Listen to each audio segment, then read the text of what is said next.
Chers amis, chers abonnés, bonjour.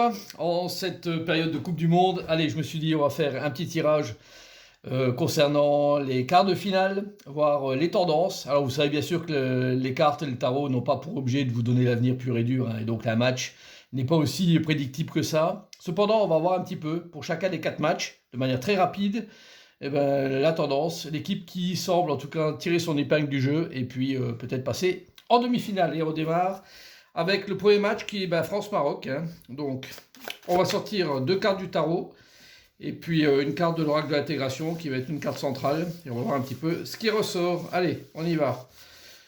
France, Maroc.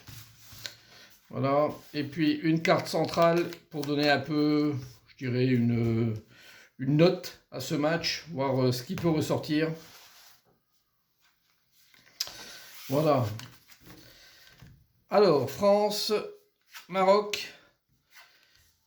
Eh bien écoutez, il y a l'histoire qui se répète ou pas. Là, on a deux tendances, alors 2 cartes à l'endroit avec le tarot, avec la lune qui est à l'endroit pour la France et le chariot qui est à l'endroit pour le Maroc. Ben écoutez, ce qui ressort, c'est la victoire de toute façon du Maroc. Donc qui risque de gagner ce quart de finale. Alors l'histoire qui ressort, c'est en fait peut-être une revanche parce qu'il y a eu 4 ans la demi-finale entre ces deux équipes et la France l'avait emporté. Donc là, il semble que l'histoire vienne, plutôt que se répéter, vienne donner une note peut-être corrective par rapport à ce qui s'est passé il y a 4 ans et dire que cette fois-ci, le chariot qui est à l'endroit est victorieux. Donc la France, au côté la Lune, n'a pas perçu tout. Donc elle a probablement peut-être passé à côté de son match. C'est pas un match mauvais, mais elle n'a pas perçu les choses. Elle a peut-être mal géré sa situation. En tout cas, à voir et à suivre. Allez, on va attaquer le deuxième match. C'est fini pour ça. On y va pour Espagne-Belgique. Alors, carte pour l'Espagne, carte pour la Belgique. Hop. Et on va voir la tendance pour ce match également.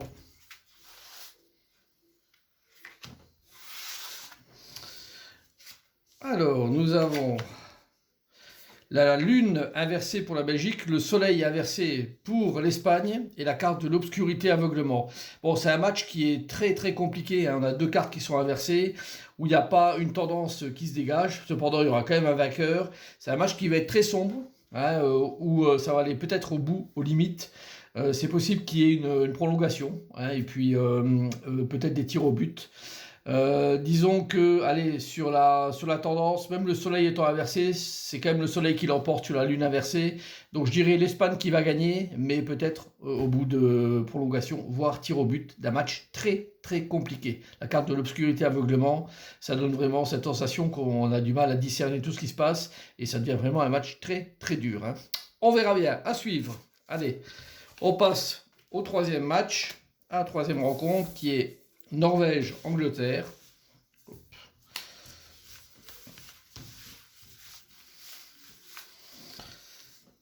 Voilà. Je vous dis tout de suite, les numéros de loto, je les ai jamais eus avec les cartes, hein. C'est pas fait pour, hein. Voilà, et l'Angleterre. Et puis, une carte de l'oracle de l'intégration pour donner la tendance du match.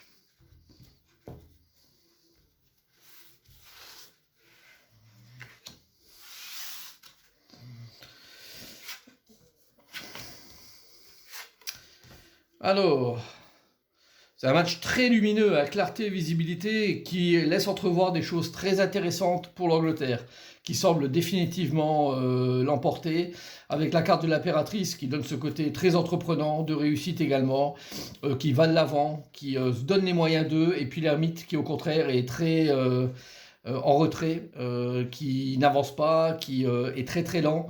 Donc probablement là sur ce tirage-là, l'Angleterre, mais avec ce petit plus qui lui donne vraiment du coup la notion presque de favori pour cette Coupe du Monde. En tout cas, c'est ainsi que je vous fais la guidance. On va faire le dernier match, qui est Argentine-Suisse. Argentine rescapée quand même, hein, d'un match de fou. Allez, On y va. Argentine, une carte pour la Suisse.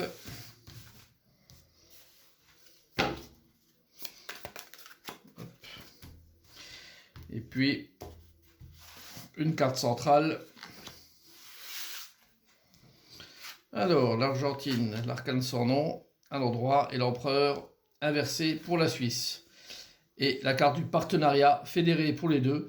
Alors, l'Argentine hein, qui gagne, mais à l'arrache. Hein, à l'arrache, dans la souffrance, dans la douleur. Elle aura réussi à transformer quelque chose. L'empereur qui, lui, a fait barrage durant tout le match. Donc, probablement une défense très solide. En tout cas avec cette idée de défendre beaucoup. Mais ce qui a fonctionné en fait côté Argentine, dans cette douleur, c'est la carte du partenariat, c'est-à-dire l'association de tous les joueurs qui ont pu contribuer à leur rôle, à faire en sorte de se sortir d'un guêpier, parce que c'est vraiment ça tel que je vous fais la guidance, et qui donne après moult rebondissements peut-être dans cette partie, une victoire, voilà, compliquée mais méritée pour l'Argentine. J'espère que ça vous a plu. Bien sûr, ça n'est pas prédictif à ce point-là, mais au moins, c'est passer un bon moment. Et puis, de voir un petit peu ce qui va se passer. Bonne journée, bon match à vous. À bientôt. Bye bye.